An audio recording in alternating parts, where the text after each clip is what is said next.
What's up, guys? How are you? It's me, your boy Hebot, your ex-bodying brother, your action figure enthusiast and video game aficionado. And I'm going to do a quick video right now to talk about the notion of Microsoft only acquiring bigger AAA developers instead of independent developers is a very flawed notion.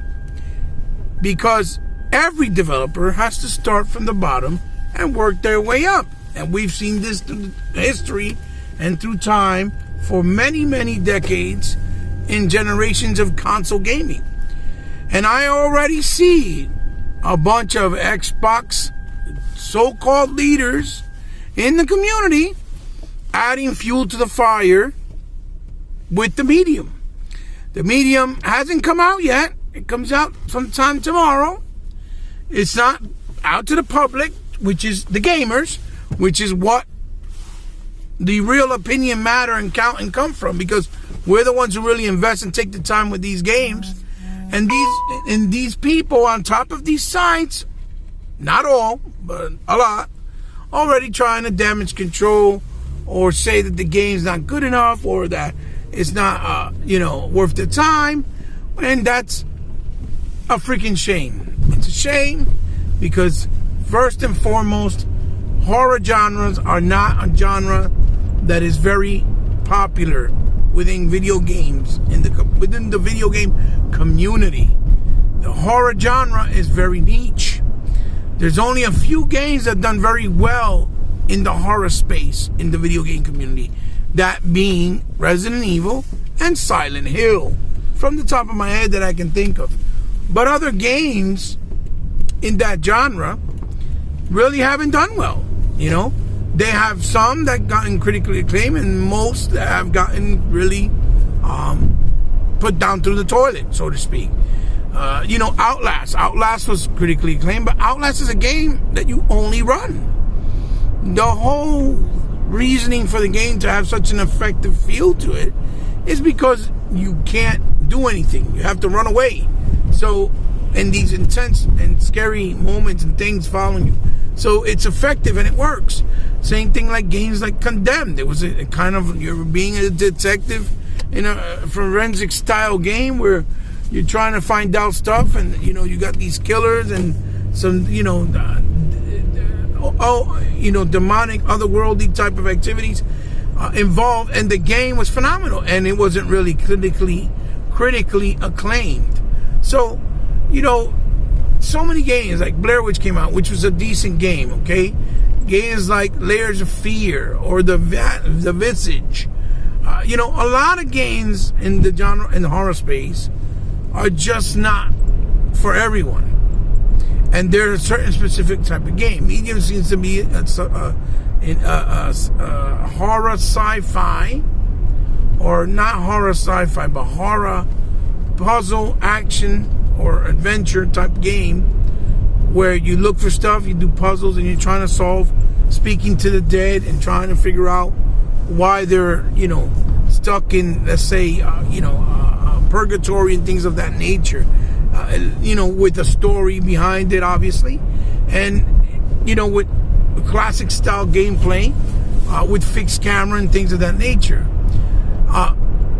It's doing things that really haven't been done before, having two engines running real time so that you can see it from the perspective of, of the real time and of the other oddly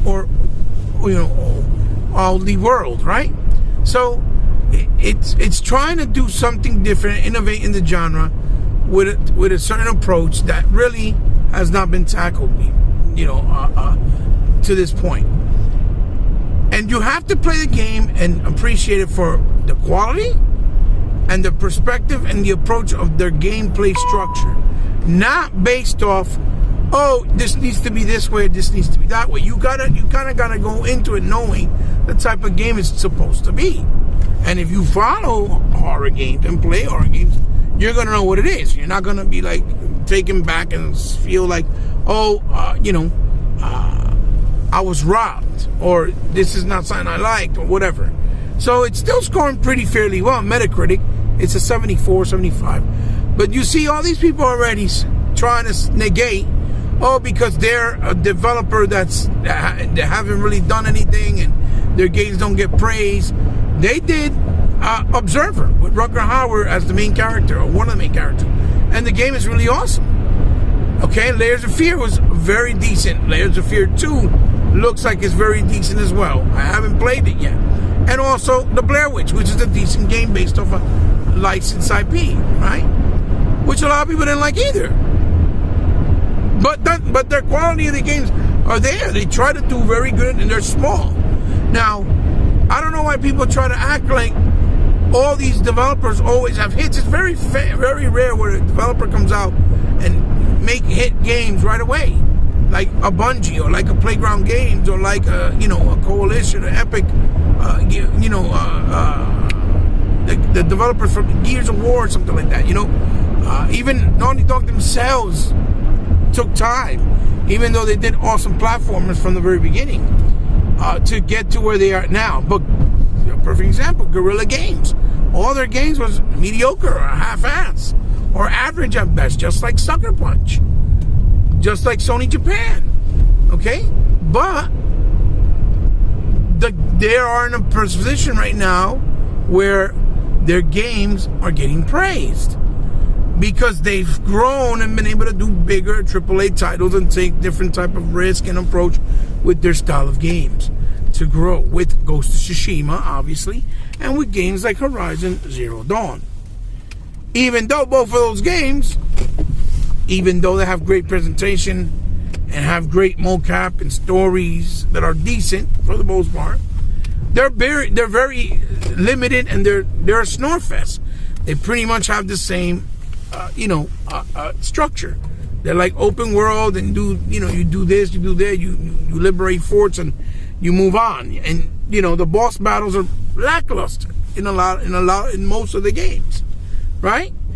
But yet they're being praised. So here comes this little team from Poland that's trying to make their way and make a mark, with their stuff, and they're already getting scrutinized, and they're already getting put to the wayside, when these are the developers that have the full potential to grow and be bigger and better and make really good quality AAA games. If somebody like a Microsoft gives them a chance, acquires them, and puts them under their wing with their power, with their infrastructure, with their resources, right? They're able to help them grow and become bigger and better.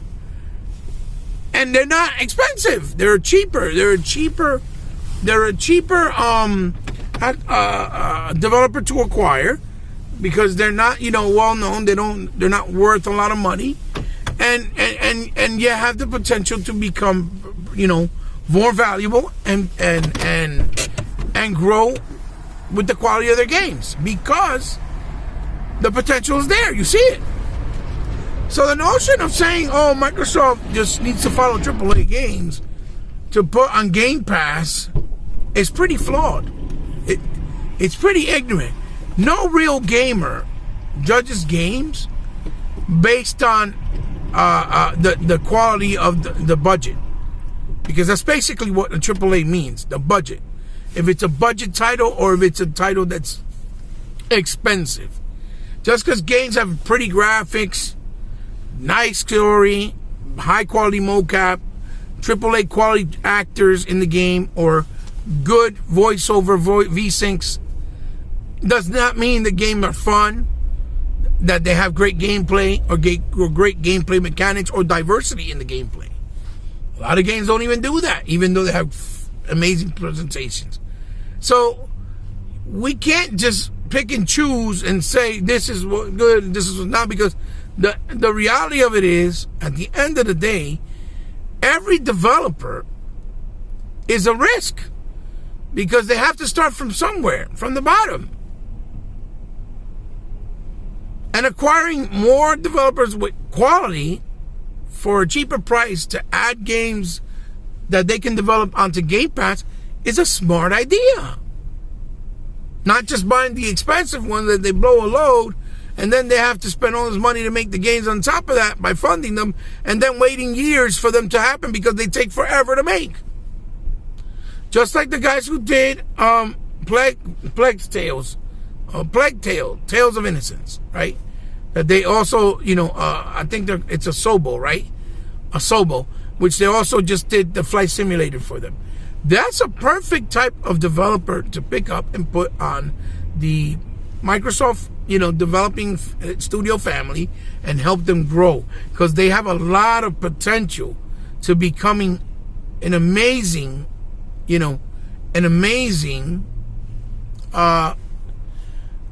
studio with the right resources, the right, backing, the ability to help them build a bigger studio with more people, things like that, and the right support. It amazes me. Like how these so-called leaders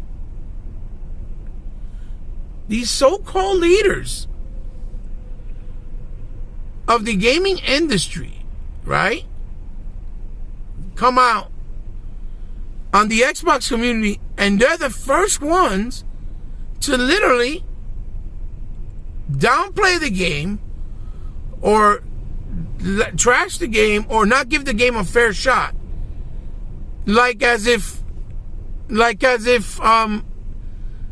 their opinion of something is the only thing that matters, and then have the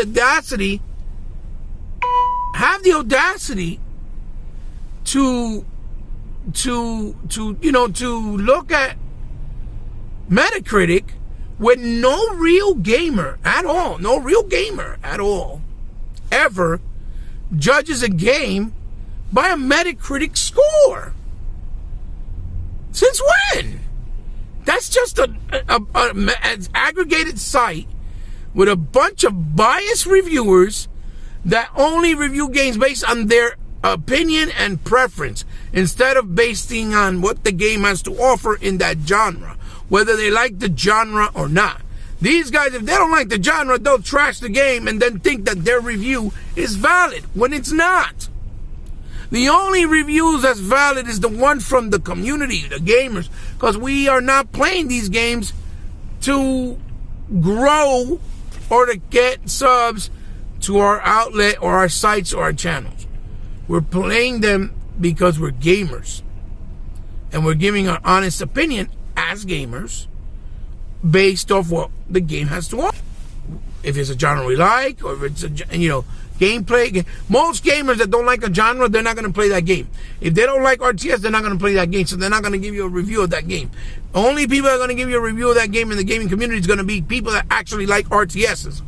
That's why you can trust their opinion with more validation than a person that just reviews it because it's a job and doesn't like the genre, which is what Metacritic does, because it grabs it from all these other outlets like Kotaku, Giant Bomb, GameSpot, things like that, and then they just put it there. So it don't make no sense for a person to call themselves a gamer and just judge games based off another person's review, opinion, or thoughts. Because at the end of the day, it's all matter of preference and opinions and thoughts. So if I say a game for Sony is a Snowfest, you're going to be like, oh no, you're crazy, they're top quality. Even though they're Snowfests, because, and I explain why, because of the lack of, action, or how the gameplay is structured, because it takes too long to build up and get to the point. Or after it builds up, it's not, you don't really get different gameplay mechanics, not enough boss battles, not enough gameplay styles, not enough weapons, whatever. I'll give you a solid explanation why. I don't just say it's a Snorfest without an explanation, like most people like to do or end up doing. I guarantee you, when Returnal comes out, this is a PS5 exclusive in March, which is a sci-fi shooter, I guarantee you that game will score on Metacritic very well, and with all the people going to be praising it when it's because it's a shooter. But yet, all the games they made prior to that were never really talked about, which were games like Alien Nation, or Dead Nation rather, like Matter Falls, Alien Nation actually was another one. And I forgot they did like 4 games. And none of those games were talked about. I enjoyed them. I thought they were great because they were small indie titles. You know, a little bit here and there were talked about, but they weren't really talked about, you know, in vast majorities, like in the community. You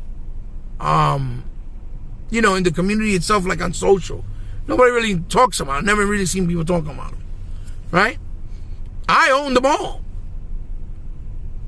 And the game, to be honest, just looks bland. Doesn't look like it's going to be, just looks like a bigger AAA title as far as the presentation, graphics, and quality. Obviously, but with the same style of their games, like a shoot 'em up, twin stick shooter style, like the way they've done their other games. That's what it looks like it's going to be, but in 3D with a better, you know, budget, bigger budget. I'm not saying that I won't enjoy the game. I personally probably enjoy it. I probably think it's a good game. But I'm also pretty sure I'm going to enjoy medium. And that's my point. That I enjoy games for the genre that they're in, not in what I'm thinking they're supposed to be. Just like real games are supposed to.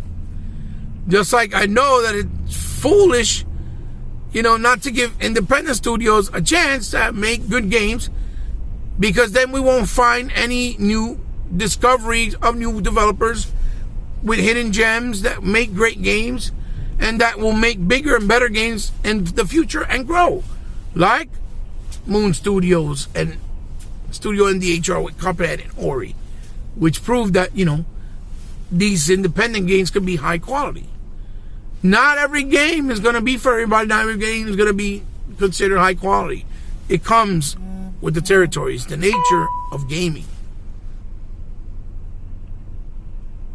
I'm just mind blown because I knew they were going to do this. I knew that media was going to get dogged, or they're going to try to dog it in some way, shape, or form. But let's see when the game comes out tomorrow to the actual public, when the gamers get their hands on it, and see if the gamers are going to have the same type of reaction, which I think it'll be more indicative of the game, of what it has to offer, because I feel it's going to do a lot better score-wise with these gamers. So anyway, guys, I just wanted to talk about that real quick, because it's just, it irritates me to see that when I know these so-called leaders really are not real gamers. They're casuals. And yet get all this credit, get all these subs, get all these subscribers, and people look at them like they're the book, and that you got to follow them, that they're the end-all be-all, when in reality they're not. Because they don't know how to help the situation or critique the right way or criticize the right way. They don't. They just do not. Their way of criticizing is really ignorant, foolish, and really a true testament and sign that they're not real gamers. They're casual gamers. Because there is a difference. Like with a thumbs up, dislike with a thumbs down. Leave a comment down below. Let me know what you guys think. I want to know what your thoughts are. Like always, if you're new to the channel, thank you for stopping by. If you subscribe, thank you so much, because I know you didn't have to. It means the world to me. But since you did, I consider you now part of my family. If you can, share this with someone you think might like the video. You can find me on social media, on Twitter and Instagram. On Twitter, I am Hebot Powerful Gamer. On Instagram, on C_respect. And as always, as you guys know, if you ever want to help me out in any way, shape, or form to help build my channel more, because I'm still not at even 1,000 subscribers, which, you know, would help me big time, so that I can monetize stuff and help me a little better with the stuff I put on the channel, because I do put up a lot of expensive stuff also, and keep it and maintain it. You know how to do it. It's all down in the description below. And if you ever want to donate anything for me to review or look at or whatever or talk about, I'll be more than glad to. It'll be my honor. Just simply put the information, you know, hit me with a DM, and we'll work out the particulars. All right, guys? I'll see you in the next one. Hebot signing off. Love you, and keep it gaming. Xbox for life, like a sickness that can't be cured. That's my saying. That's my slogan. Don't get triggered, people. It's all in gaming. It's all in good fun. Peace out, guys. See you soon. Bye.